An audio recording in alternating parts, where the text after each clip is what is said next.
roamer or a jungler, depending on where the Kaja is going to go. They require some kind of crowd control, man. They have a lot of ways to actually facilitate their fights, but when it comes to forcing the Philippines into their own game, into fights that they want to take, it's going to be a bit difficult without any secure, and it will be the Gusion picked up. Hang on here. Let's take a very close look at the battle spells because that will tell a very interesting story. Okay, all right. It is going to be the Kaja in the roam, as we mentioned before. The flex potential for the Kaja. We've seen it in the mid lane yesterday. Now we're seeing it in the roam position with the Gusion in the jungle. Wow. Based on both of the drafts, Philippines with a bit of both. So both of the drafts has a lot of dimensions to play with, a lot of win conditions to play around, with the dive being there to pick as well, and even the kite back, front to back. I think the kite back, that is the main concern here. For the side of Indonesia, they have one big engage tool. They have the Divine Judgment from Kaja. And if that doesn't work out, or if the Philippines put Purifies on their main core heroes, this is going to be a very difficult game for Indonesia if they want to try and snowball, if they want to try and wreak havoc in the plans of the Philippines. Because we know when it comes to those strategic, slow maneuvers, the Philippines have a bit of an edge. At least that's what the public will believe. Well, we'll see how the match plays out here, Rashi, as we are going to get ready for the game. We're going to get ready to enter the portal, to enter the land of dawn for Team Philippines versus Indonesia on the opening match of day number 2. We're going to dive straight into the land of dawn, ladies and gentlemen, for Indonesia versus Philippines. Wow, honestly, the early game is going to be so important here because at any moment, right, any one of these teams, they can actually get an advantage, and if they do, both Indonesia and Philippines are notorious for taking that kind of lead and actually using it as efficiently as possible and punishing every single mistake. And if they do that, they can set the tone for the mid to late game all the way since as early as the 2nd or 3rd minute. You can see in the start here, both teams wanting to go for just a normal start, not really going for anything too aggressive early on. They both just want to clear their camps, get to a point where they can finally actually deal out some damage to burst and obviously use those power spikes well. Here, Arashi, with the pathing of both of the junglers, it does feel like they want to play towards the side laners a little bit early as well. We've also seen many times that Del Rosario on the utility junglers really likes to go and clear that gold lane to help the Beatrix out. Well, the early game, it's going to be so much pressure, so many things for the roamers to do, right? Because in the early game, it's always about how the roamers can facilitate. Will they move towards the gold lane? Will they move towards the mid lane? You know, once you get one of your laners ahead, that will allow you to use that lane as the basis to make plays happen. Well, here it is once again, 2 minutes in, and it's going to be Team Philippines who has a bit more pressure around a turtle with the Black Dragon form being popped in. It's still going to be Del Rosario who secures the retribution on the turtle. Divine Judgment going to be popped in towards Patapop, but it's not going to work. That is a very tanky hero, and you can see that despite all the burst damage being used by the Indonesian team, you do see that the Lapu-Lapu, man, is just so tanky. And we've seen this from Malaysia yesterday, actually. Formaze able to 1v4. Maybe we'll see a similar play out for the Philippines in the bottom side. 2 minutes in, it's already a neutral objective secure for Team Philippines. And now they're going to look, again, just to play it calmly, play it efficiently. And that's exactly what they need to do. They do not need to go for anything too aggressive here when they have the lead. For the Indonesians, they need to make sure that they abuse that Cult Altar as much as possible. They do have the Black Dragon form as well, so those objective takes are going to be very much in their favor, only if they're able to actually get an advantage and actually capitalize on the fact that they have a bit more crowd control and they have a lot more utility that they can actually abuse to force the Philippines into a tough spot. But of course, if they do go too aggressively, there is a Lapu-Lapu, there is a Valentina, so a lot of counter-engage potential from the side of the Philippines. Well, here it is, another engage coming in, and that's going to be Dreams taken really low. First blood over to Philippines as they're looking for more. That's the IMU doing work, stealing away to the Divine Judgment and picking up another for Imam in the mid lane. That is what you have to be aware of, man. If you don't want to deal with the engage, you can engage on the engager, and that is exactly what the Philippines have done. They take out Dreams, and they hunt for stragglers afterwards. They have the tempo in the game right now, and if you look at the side lanes, that is where the action will start building up. Because with pressure in all the lanes from the Philippines, they're going to try and cut into the jungle and cut off members of Indonesia from their own backup. I just really like how Soriano is taking this lane, is approaching this lane, this matchup, right? Up against the Melissa, he knows exactly that he is going to lose out if he goes for these trades, if he goes for these 1v1 duels. So what he does is he swaps over to the Bennett just to clear out the waves, rotates over to help this team, and simultaneously gets even more gold because they're trying their best to actually funnel as much towards Soriano. And if Soriano gets a bit more items, he can very easily start poking down members from the side of the Indonesians because there's only one real tanky frontline member in Psychots, and if he is too low for a fight, it's going to be very difficult for the Indonesians to try and contest any kind of objective. Well, ladies and gentlemen, here, Villa Luna in the gold lane. They're looking for some plays here up in the gold lane. The gold lane for sure has been the target for a lot of players, but here we go, Nibiru's Passion. Soriano picking up a kill, and now Dreams is going to be very, very low. Gets out just barely here, but you can already see the cut coming in from Del Rosario over the top side. There's going to be flickers over under the tier 2. Dreams not using flicker just yet. Very wise to save that flicker, as he did have a bit of backup. Oof, as we called it out, man, the side lanes. There you go. Indonesia just a bit too late, a bit too behind when it comes to that pressure, and the Philippines absolutely capitalize and punish anybody who doesn't want to back away from their first turret, and they have taken the first structure, the first objective, and with that, they will have a lot more areas on the map to make plays around, and they do have a lot of very good catch. This is it, Arashi. This is the meta that we have been mentioning about. The ultimate bonding experience where they group up as 5 into the mid lane. They start to just put in a lot of mid pressure so that they can actually have more room to play in the side waves. 4 members grouping up and always just dap-a-dap in that XP lane solo. Villa Luna right now, though, has completed that Radiant Armor. That item reduces damage when it comes to multiple instances of damage. So against a Faramis, against a Kaja or the Gusion, it's going to be very good. But look at that. Big potential over to Del Rosario. When he comes in, using so much damage with Appraiser's Wrath, taking back a whole lot of HP and outplaying the situation, turning it completely around.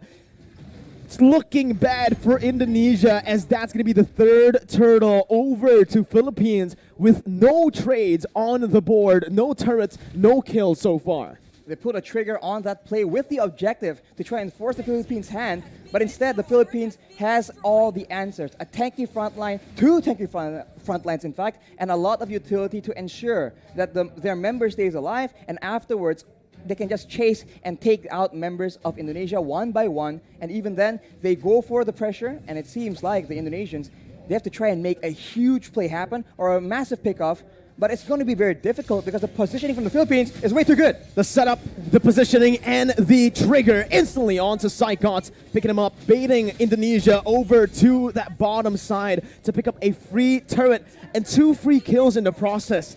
It does feel like so far in this game, the Philippines are a step, maybe even 2 steps ahead of Team Indonesia, as Dream's going to get knocked up.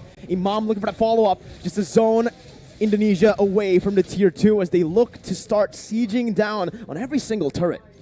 The damage difference right now from both teams is just so difficult to deal with. We mentioned how there's only one real frontline on the side of Indonesia, and look at what happens to him in a big fight. He gets taken out. The cult altar is so non-existent. The Philippines are able to just burst through it and go on with their day. Soriano right now with the Malefic Roar completed. That is a lot of penetration on top of the already insane amount of damage and burst that the Beaches can bring to the table. This is what Philippines loves to do when they're ahead, right? They use the distraction that is Dapadap, who's practically currently unkillable on that Lapu Lapu, They use him as a distraction in the side lane, solo, picking up a turret. Meanwhile, they set up on the other side. Usually, they like to play on the opposite side and use the conceal to catch the enemies off guard. But there, you can see, again, a curveball thrown over to Indonesia. Or maybe Indonesia have done their research onto how Philippines likes to play with the lead. They take another step ahead, and they think 2 steps ahead of Indonesia. Right now, again, it's going to be Divine Judgment coming in, but it's all onto the frontliners with a lot of the resources burnt out. It's going to be Cyclops who jumps in and finishes off Soriano in the back lines, splitting Philippines in 2. Imam now flickering out, getting to safety, but all that was for the Lord. It's a 2-for-1 in the end. 2 kills over to Indonesia for a Lord take. Arashi, who's it worth for? Oof, I think considering the fact that the Philippines are so ahead and they are focusing now more than ever on taking all those structures away from Indonesia, I think the Lord will be very, very beneficial. Unfortunately, they lose their gold leaner as well, which is not ideal. But if you take a look at the items right here, he is on 7,300 gold. As we mentioned, BOD and straight to a Malefic Roar, ensuring that anyone getting caught in his ultimates will get absolutely decimated. What's another thing that I want to mention is the fact that the 2 kills that Indonesia picked up earlier was onto 2 members with no bounty. There was no shutdown there. So even though Indonesia were able to find some kills, it was just normal gold. It wasn't the added gold that we usually see. And they get the Lord for that. So if it was a shutdown, I would actually say that Indonesia definitely came out on top in terms of value. But here, Taz might actually be caught, forced to use that ultimate defensively to get out. And everyone is from the Philippines is available because the death timers are very, very short, and they're going for a siege here where Indonesia don't have a lot of tools to try and counter the poke damage. Slowly but surely, the Philippines is chipping away at the structures and at the EHP bars of the Indonesian players. It's a good defense by Indonesia. They're able to minimize their losses here, only losing that tier 2 in the mid lane for now. But Brands is going to be zoned away from that mid lane.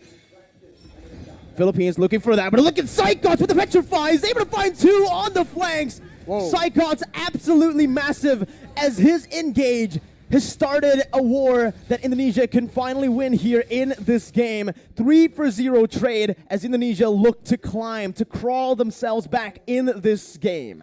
Blink and you'll miss it. An engage that gave way for Indonesia to take 3 kills for a trade of none. And along with that, Taz is able to secure the purple buff from the side of the Philippines as well. So now they have a momentum. They have recovered a bit of that gold difference. Only 2K right now. But the Philippines, they are still in the lead, and they are no stranger to these late game situations. Dreams opening up the map just a bit. Going to be chunked down by Del Rosario, but he is going to be able to back off without having anything taken away. Honestly, looking at it right now, Rashi, Indonesia, their main win condition, we thought it would be Brands on that Melissa. We thought it was going to be the Gushin on the hands of Taz, but it's actually Psychots, the man that has been doubted so many times by everyone. By the public. I mean, this man has had a very lackluster season in his last performance. That was a performance in the last season, actually, rather. But here, knowing that Indonesia are relying very, very heavily on a very reliable engage. His Yuzong has been critical, but after 2 engages, will Philippines fall for the same trick twice? Divine Judgment over the Dreams. That's going to be the frontliner taken out. That's going to be that. Oh my god, so much damage onto the Lapu. Unfortunately, won't be enough though. And now Indonesia, they're actually backing away, and it will be waiting for the Lord take. And Philippines, they are so good at the Lord dance. Going back and forth, waiting for their opponents to make a mistake, and with such a long range basic attack on their Beatrix, they can do better. That's what they were waiting for. The Black Dragon form now baited out. Psychos with a Petrify onto Soriano, who's forced to flicker out, but Psychos jumps in. 1v4, soaking in all the damage and sustaining back up. Dapadap gonna be taken down by Brands, and that's another kill over to Indonesia, who were able to play with the death timers of Dreams really well. With them now respawning, they've taken back the lead if they actually can secure the Lord, which they should be able to. Free Lord over to Indonesia. They're not stopping just yet though. Conceal play from Indonesia. They back off.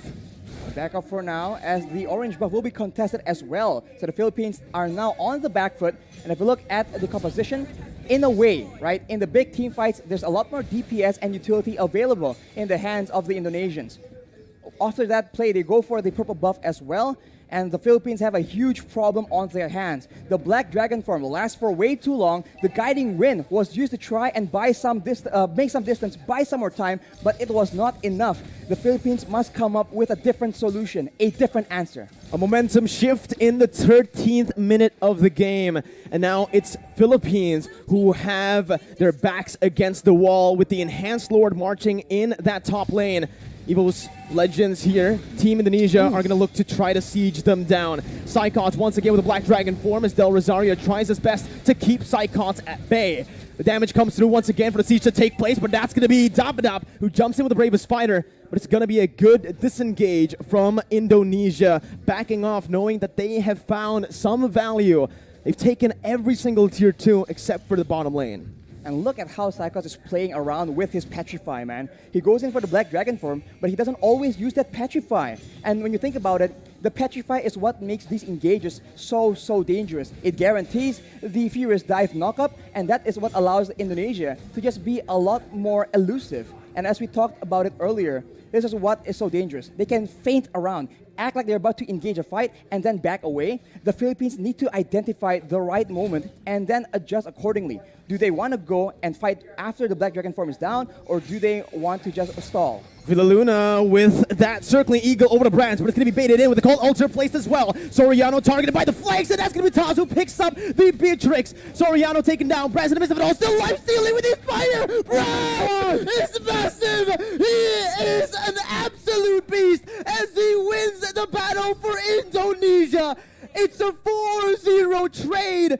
Indonesia with a comeback here with the tides turned completely. Only Villaluna left to defend with the mini wave crashing in. Villaluna going to be brought back by the Shadow Stampede. Villaluna outside of the base, and Indonesia with the Divine Judgment onto Villaluna will go for the base to pick up the first game of the series. Oh my God, what an upset.